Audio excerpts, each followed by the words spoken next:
Delivery తర్వాత జుట్టు విపరీతంగా రాలిపోతుందా? నమస్తే అండి, నా పేరు డాక్టర్ హర్షవర్ధన్.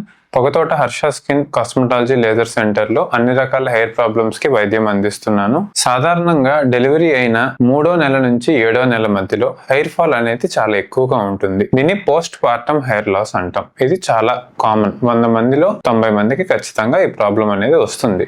ఇది రావడానికి ముఖ్య కారణం ఏంటంటే హార్మోన్ చేంజెస్. డెలివరీ అయిన తర్వాత ఈ ప్రెగ్నెన్సీలో ఉండే చేంజెస్ అన్ని తిరిగి నార్మల్ కి వస్తాయి. ఈ సడన్ రివర్సల్ ఆఫ్ హార్మోన్స్ వల్ల సివియర్ హెయిర్ లాస్ అనేది ఉంటుంది. సో దీనికి చాలా మంది కంగారు పడిపోతారు. సో భయపడాల్సిన అవసరం ఏం లేదు. సింపుల్ గా మనం హెయిర్ లాస్ సివియారిటీ చెక్ చేసి వైటమిన్ సప్లిమెంట్స్, దానికి తగ్గ సీరమ్స్, ప్రాపర్ డైట్ చార్ట్ ఇచ్చి కౌన్సిల్ చేసి ఇవి కానీ మీరు యూస్ చేసినట్టయితే 1 to 2 months లో హెయిర్ ఫాల్ అనేది తగ్గుతుంది. 4 to 6 months కి మంచి రీగ్రోత్ అనేది వస్తుంది. తర్వాత మనం ట్రీట్మెంట్ స్టాప్ చేసేస్తాం. జనరల్ గా విటమిన్ సప్లిమెంట్స్ అవి వాడినా కూడా హెయిర్ లాస్ తగ్గట్లేదు 1-2 months అయినా కూడా అంటే అప్పుడు మనం బ్లడ్ పర్సెంటేజ్ చెక్ చేస్తాం, థైరాయిడ్ చెక్ చేస్తాం, అదే విధంగా పిఆర్పి ట్రీట్మెంట్ గానీ జిఎఫ్సి గానీ యాడ్ చేస్తాం. ఇవి ఈ పోస్ట్ డెలివరీ హెయిర్ లాస్ కి ట్రీట్మెంట్ ఆప్షన్స్. Thank you.